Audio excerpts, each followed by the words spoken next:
All right, I greet you, lovers of freedom. This is Biafra Watchman TV. Week 1.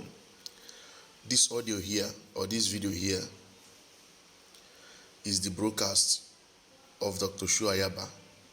He sent a message to Ambazonians to encourage them, to ginger their morale, to awaken and to rekindle their fighting spirit. I want you guys to listen to what he has to say, the message he passed to Ambazonians. It's really funny that AGOV, Ambazonia Governing Council, they are doing everything possible to make sure that the light didn't quench since Dr. Cho Ayaba was arrested. They are doing everything possible to keep the fire burning, to even they intensify the momentum. You will listen how Cho Ayaba praised their liberation forces on Ground Zero. You will listen how he praised them, praised Ambazonians, but Biafrans, what's their name? Briggy. They are talking about account, disgracing themselves on social media, thinking they are disgracing Biafrans. This time around, this disgrace, no one go use on a head carrier. No one go see this disgrace, this shame. You see this very shame, no one go face them, honestly speaking. Because I have seen, as another Korea, but I have seen that you guys have chosen to be as the way you guys, as they placed curse on you people.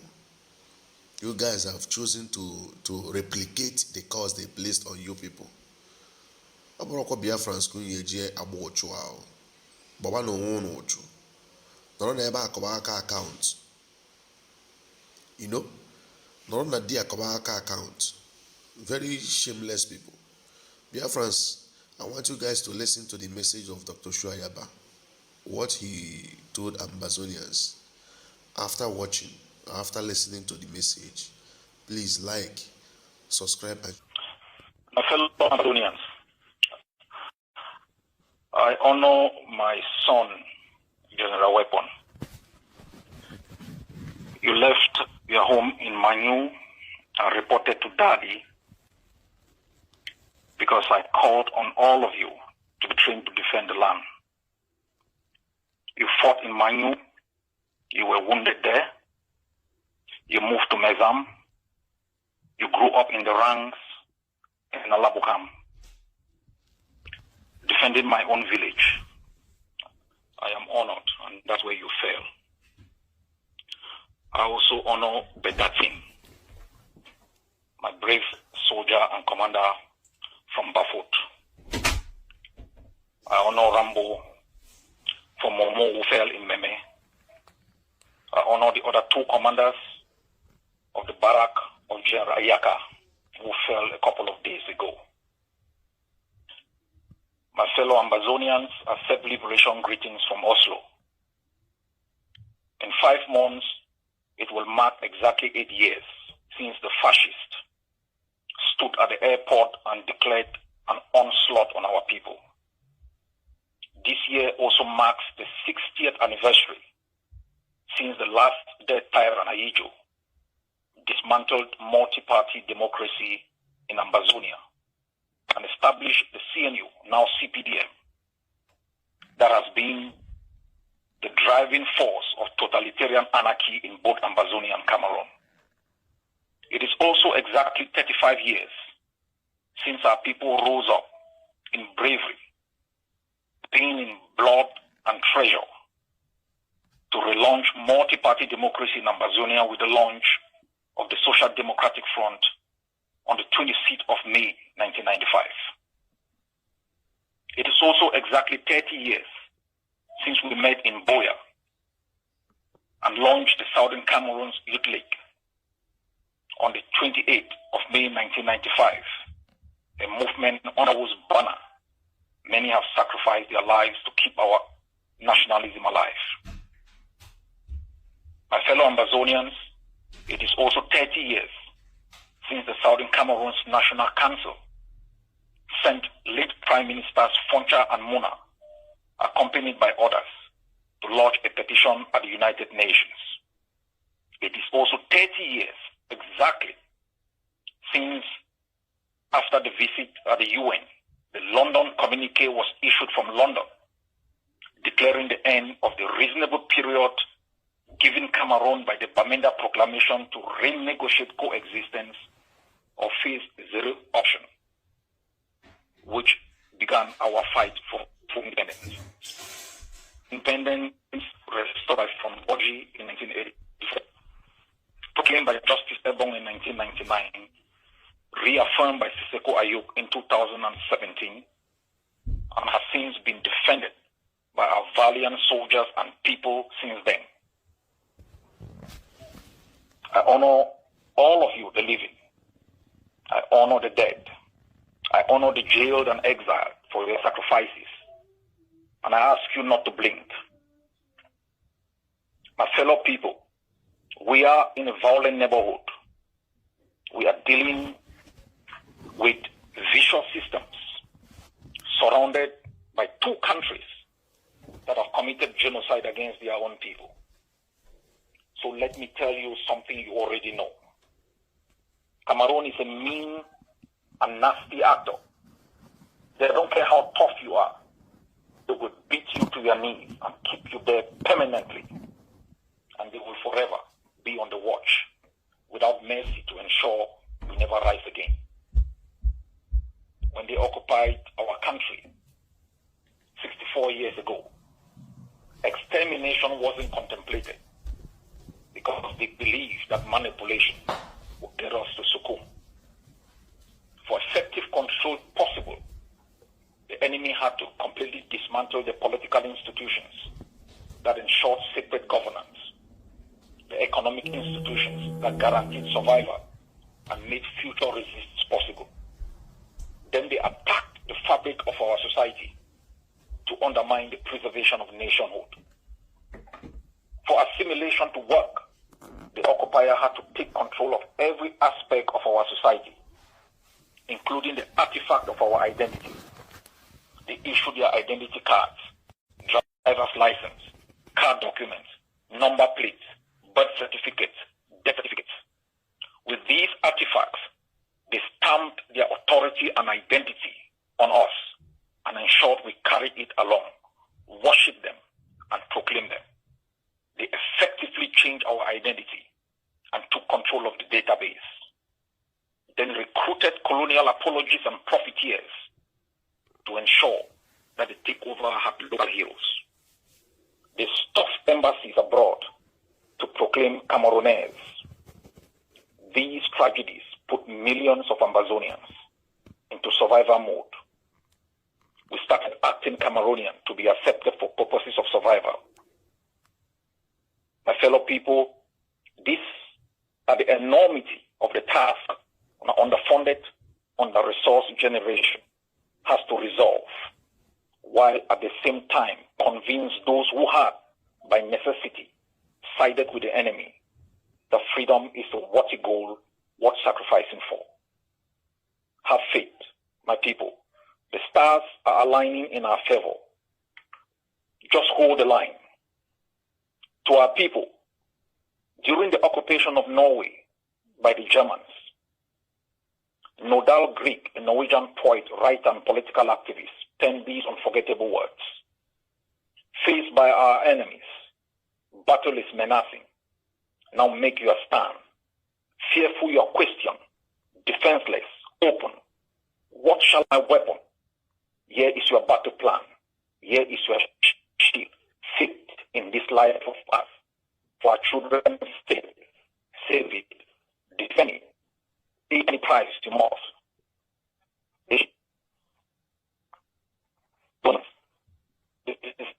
Those who have died, those in jail, those displaced, and the millions growing up and looking up to us for a better tomorrow. General Ivo, General No Pity, General Efan, General Bitakola, General JC, General Weapon, Field Marshal, and the thousands of Ambazonian commanders and soldiers killed are looking up to us to complete the job they sacrificed their lives for. So let us hold the line for Ambazonia. Do not be alarmed by the setbacks. When God chooses a people to escape slavery and oppression, He puts them through the greatest hardships imaginable. This is a test of your resilience and faith in the promise of freedom.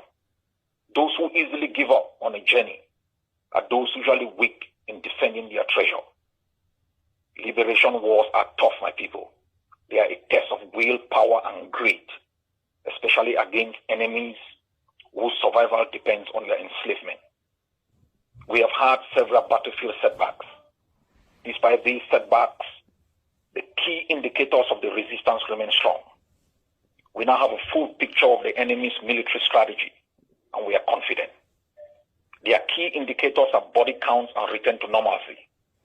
Our forces should follow directives from the leadership. Our strategy has an added component that responds to the enemy's military strategy and objective, and most importantly, to its changing economic and political dynamics.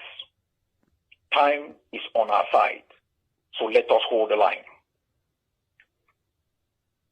We are at war, Ambazonians, a war of survival, a war for our self-preservation against dark forces determined to eliminate us from the surface of the earth. We are at war against a 21st century fascist determined to destroy everyone. Faced with such a situation, we need firefighters who are going to extinguish the fire, and our soldiers are poised to do that. I welcome the European Parliament joint motion for a resolution issued in April 2025, which highlighted the detention of Mancho BBC, T. Conrad, Thomas Awa, and Kingsley Njoka. This resolution should compel member states to take specific actions, including limitations on trade, travel suspension on genocide enablers like Atanganji. The practice of incarceration of journalists in Ambazonia is widespread and systematic. I also welcome the Amnesty International campaign on the life sentence handed down to Abdul Karim. I call on Amnesty International and other organizations to use this case and the cases of other Ambazonians detained, including teachers, lawyers, women, and the elderly, to push countries to take action against the fascists in Yaoundé. I also welcome the June 2025 publication of the Norwegian Refugee Council. The NRC director had visited Ambazonia a few years back and spoke strongly about the terrible humanitarian situation faced by victims of the conflict. Since then, the NRC has put a focus on the conflict. Last year, it was classified as the second most neglected conflict in the world. This year, it has been ranked number 1. By neglect, the NRC means to pay little or no attention, fail to heed or disregard. This report is a call for action on both humanitarian and political resolution initiatives, especially at a time when Ambazonian refugees in Cameroon are harassed, attacked, raped, killed, and their farms burnt. I strongly condemn these acts and call for common condemnation from the international community. I also welcome the Norwegian White Paper on Norway's contribution to peace and conflict resolution issued last week. I am happy that the paper acknowledges Norwegian hypocrisy, captured as a dilemma, and its desire to professionalize and systematize its effort in this area. 23 years ago, I was at the Norwegian Foreign Ministry to plead Ambazonia's case. They failed to act. Rather, they ate stockfish with Yaoundé. The Ambazonia-Cameroon conflict offers the Norwegian government an opportunity to put the white paper into practice.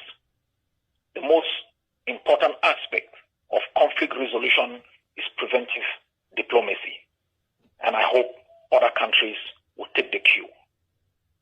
My fellow Ambazonians, the French Empire lasted 360 years, the British 390 years, the Roman Empire 510 years, the Byzantine Empire lasted 1,100 years. The Western liberal hegemon has lasted 80 years. It faces an existential threat not from external power forces, rival systems, or a Napoleonic or Hitlerian personalities. It has been anchored on certain principles and values and a promise, all systematically being undermined by its custodians or selectively applied. A reset is possible, and Ambazonia offers a test case. The tools to resolve the Ambazonia-Cameroon conflict exist. What is required is the will that defeats fear, self-interest, and achieves security interest for all, and justice and peace for both Ambazonians and Cameroonians. I had asked to speak to the French 2 years ago. The report authorized by President Macron is a first bold step. It took courage for that to happen.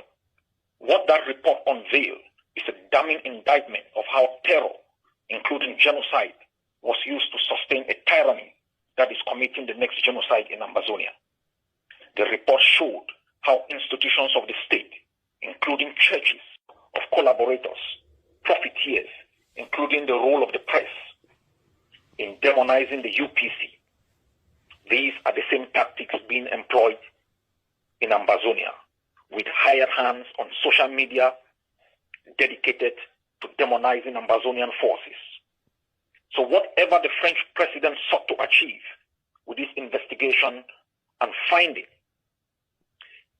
should again inform his decisions in Ambazonia. My fellow countrymen, France should abandon thugs and petty criminals whose actions have caused so much pain to millions. There is no benefit they gain from thugs like Owona, Bia, Atanganji, Regina, in a time and world where innovative minds can benefit France's prestige and economy. To our friends in London, let me ask these questions to the UK ambassador in Yaoundé. Mr. Ambassador, I'm sorry Boya no longer answers to Yaoundé, so let's reserve the title High Commissioner for the future.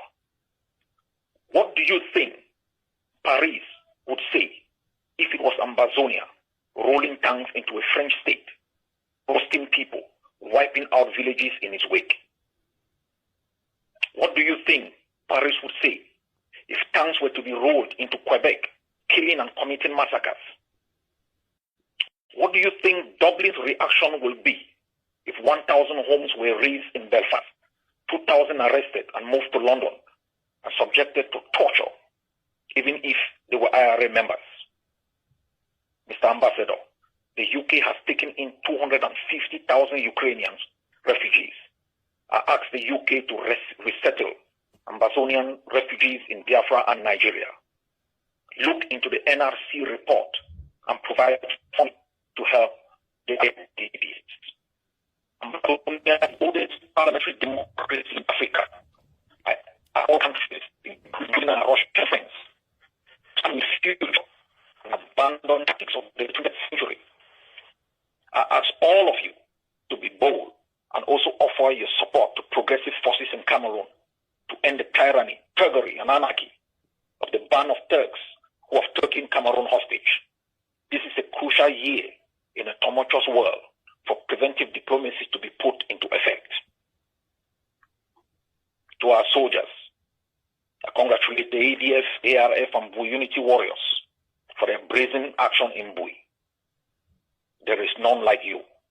Before you, it was you, and I hail your bravery. Discipline is the key to a successful revolutionary. Discipline keeps you alive. Discipline is vital for the survival of your unit. All of you should be disciplined. Ambazonia's freedom will not be the same without you. Walk with our people. They are your first line of defense. To our Ambazonian people, you must hold the line, our people. Hold the line for your children's sake. Pay any price for it. Cameroon is your oppressor, not your God, and we must prevail over them. We might have been bruised, battered, and objectified, but they have not taken our power to fight back. Arm your children to enable them defend our homeland. My fellow countrymen and women, I am optimistic about our freedom. This is an important year. In the last 7 months, I have studied the Colombian conflict from 1810 to 2016. I have compared it with the South African conflict from 1652 right up to 1994. I have done a comparative studies of these conflicts, and I am proud of what we have achieved in the last 8 years. I am proud of our discipline. I am proud of our dedication. But there is a mistake we should not make. The mistake South Africa made. We should not compromise on the question of independence for our people, for our country, for the sake of self-determination. You must be watching the world today. The world is reverting. It's moving away from globalization back to nationalism. We must secure Ambazonia, strengthen it. We must have faith in it, build it in order to be competitive internationally. God bless Ambazonia. God bless each and every one of you.